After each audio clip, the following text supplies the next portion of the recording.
I'm running out of laundry detergent. So that means one thing. It's time to make more.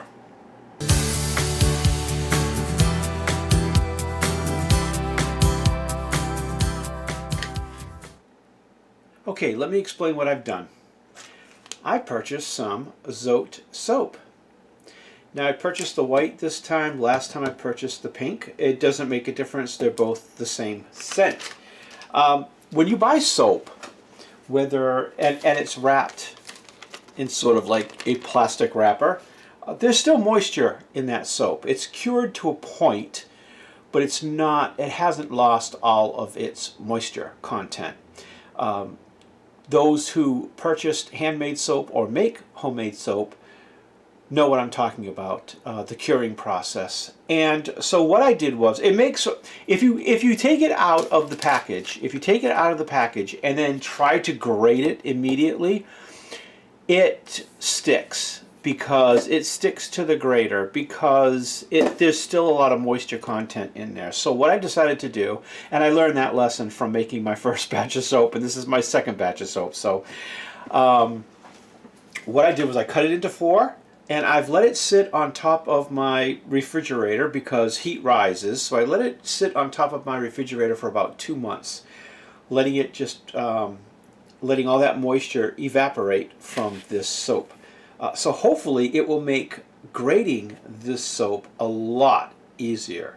So we're going to get into it right now, and let's just see if it makes it easier. Now, this is the side that has the finest grate on it. So let's see. Oh my gosh, yes, this is much easier.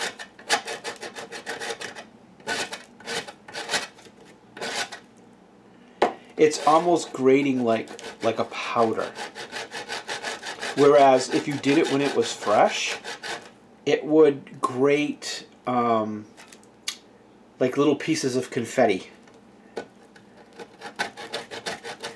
So this is actually going to mix better with the entire batch.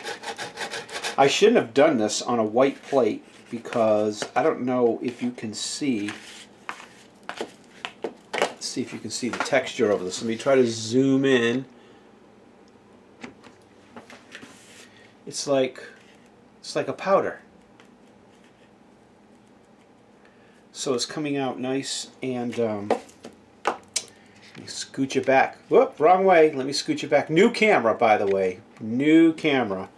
I'm used to doing this on my cell phone, but I purchased a camcorder, and that's what I'm using to make this video, so hopefully it comes out well. So what I'm going to do is I'm going to finish grating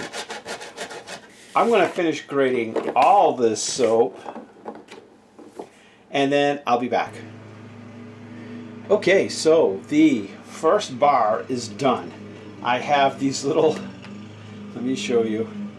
Where's the other one? Here it is. I have these little chunks left over, and I'm not willing to shred my fingers just to get them done, so I'll just toss these away. But look how fine.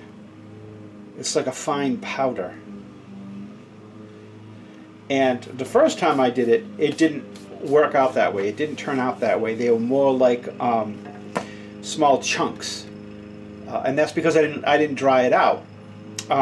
If you've ever shredded fresh cheese before, like a block of cheese, and it's just like kind of like a soft cheese, then you know what I'm talking about, because it just smudges on there and it sticks in the holes and it clogs everything up. But if you get a harder cheese, like a hard Parmesan cheese, and you grate it, it turns into a fine powdery mix. And that's the same with this soap, and that's why I let it dry out. So that's just the first bar right there, and it made a pretty good amount. And the reason why I'm doing 2 bars of soap is because the first time around I did 1 bar of soap, and the soap doesn't really suds up in your wash, and I don't know if it's actually supposed to or not. So I thought maybe I didn't have enough Zote soap in my mix, in my batch. So I'm putting 2 this time and see how it works. And I'll let you know in a future video how that works out at the laundromat. But It took me about half an hour just to shred this.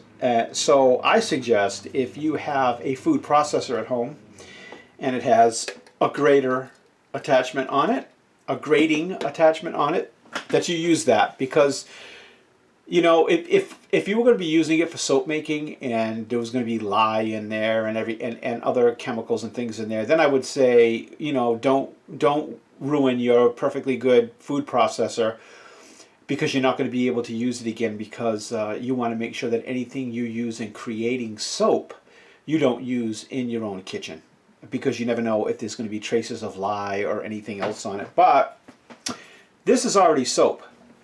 It's already done its thing, so there's no active lye in it. So it's soap. It's literally laundry soap. So if you used it in your food processor, you could just pop everything in your dishwasher or in some nice hot soapy water and clean it off, because all you're cleaning off is soap. So let me get to this second bar of soap, which will take me about half an hour, and I'll be back. Okay, so here's the final result of grating all that soap. It took me about 1 hour and 10 minutes, and it's the longest part of the process. And I went from using the fine side to using the medium grate, because there's more surface area, and it did not change the quality of the grated soap. So yeah, so I would suggest, if you dry your soap out like I did, to go ahead and use the medium side grate, because it's not going to make a difference. I tried the large sides and it was making, of course, chunks, so you don't want to do that. So you don't necessarily have to use the fine side. So anyway, another thing is use a mask, because although most of it gets in the bowl, or in the plate actually is what I grated it in, but it does get on the countertop. And this is some coffee that I had about 1.5 feet away, and as you can see, it got on top of the lid. So it does travel a little bit. It does get a little dusty. So wear a mask, because I ended up sneezing and having to blow my nose and put the mask on, because it was just affecting me too much. But you're really going to want to put a mask on when it comes to the next part of the process, because you're using powders now. You're going to be using superwashing soda, you're going to be using baking soda, borax, and some generic OxyClean type powder for the laundry, and you're going to be mixing all that together. And if you do it in the house, and I'll tell you right now, after doing it once already, if you do it in the house, you're going to get a fine layer of white powder all over everything. Even though you're super careful about it, it's still going to happen.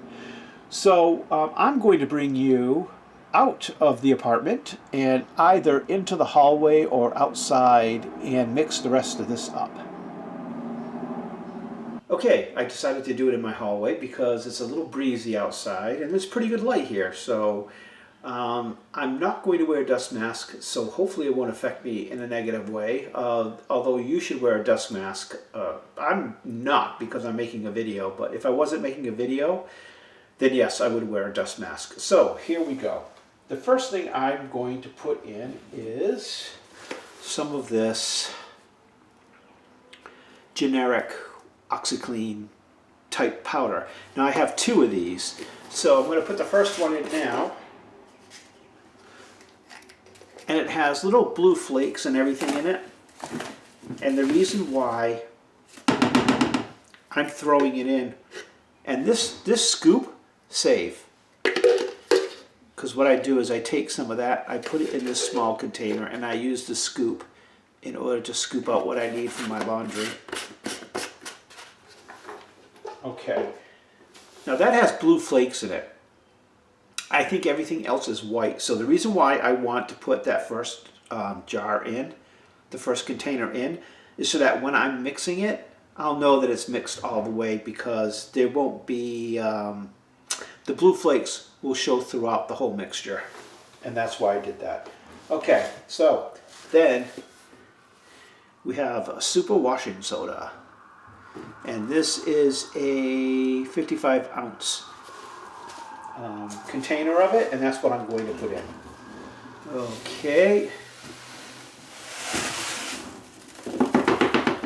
Don't pour it from up high, because if you do, it's going to make more dust. Try to get it as close to the bottom of the container as you can before you pour it in.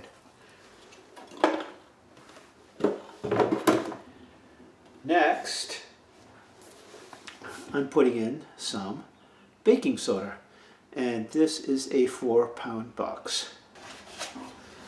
Okay, this is very fine, so make sure you get it down in there before you pour it in.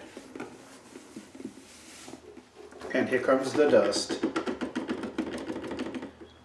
But if you can minimize the dust by pouring it in, I don't know if you can see the cloud of dust coming up. But it's just baking soda, so that's good. All right, now we have borax. And that goes in. Come on. There we go.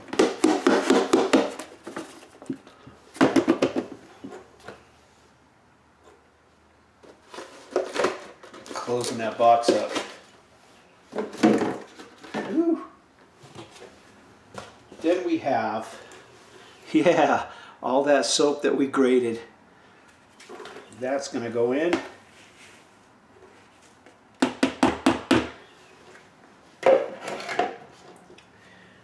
And then we're going to put this last container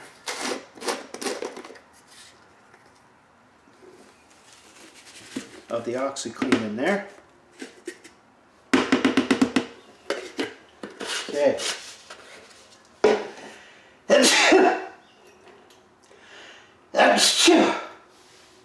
Yeah, as you can see, you need a mask. All right, now normally, hold on a second.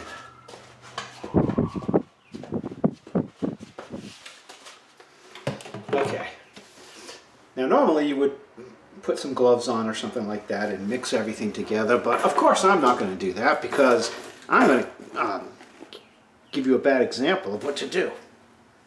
So now you just want to make sure everything gets mixed together. Now I bought a lid with,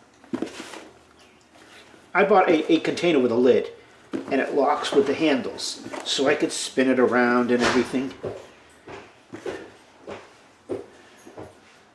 Hello, sir. Hello, ma'am. Oh, I want to go. Go ahead. Do you want me to keep this open? Okay, bye. Keep it unlocked, but don't keep it open. I'm not gonna.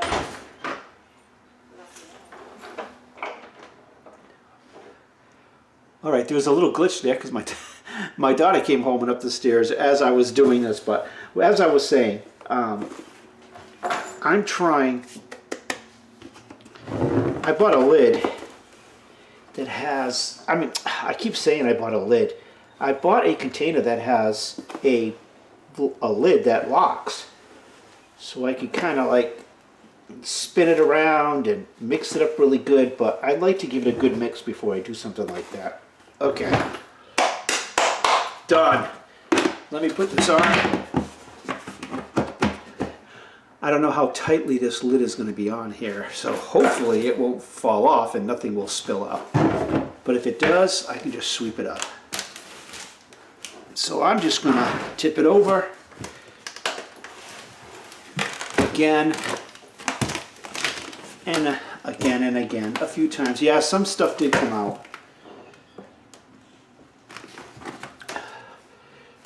I don't know, can you see it on the floor? Some of the stuff did come out of the lid, so you know what? I'm not going to do that.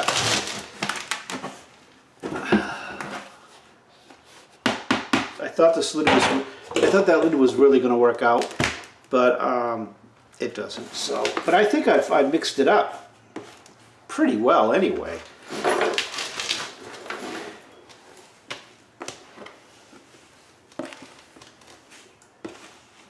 Some people buy those scented beads to make your laundry smell good and put it in there, but I don't feel the need to do that. Why add extra scents and chemicals and stuff to your laundry. I don't see the sense in doing that. All right, well, that looks like it's mixed up pretty well. So, here's my next batch. See if I can get this laundry detergent out of the handles. So there's my next batch of laundry detergent. Hold that thought. Okay, so here's the container. Let me see if I can... Nope, I don't want to go wide. Here's the container I usually put it in. You can buy these to put cereal in or pasta or whatever. So I've purchased these to fill up with my laundry detergent. I'm going to keep my little scooper in there. So this is what I'm going to fill up. So I'll take my empty container here and scoop up my laundry detergent. Actually, I'm going to pop off this cover.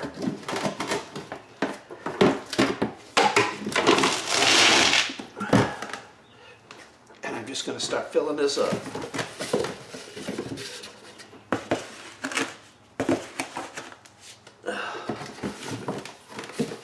When I finish filling it up, I'll be back.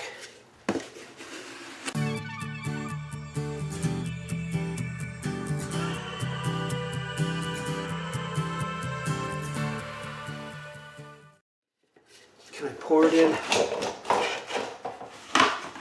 Or am I going to make a mess?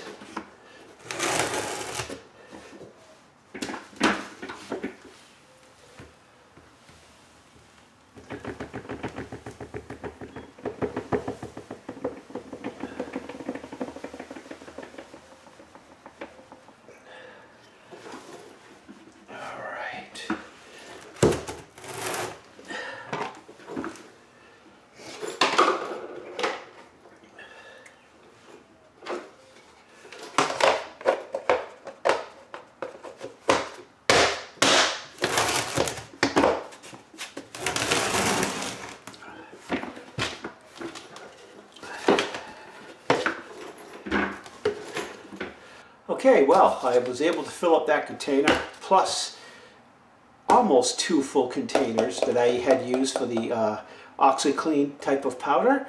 And that is my laundry detergent, basically, for the year.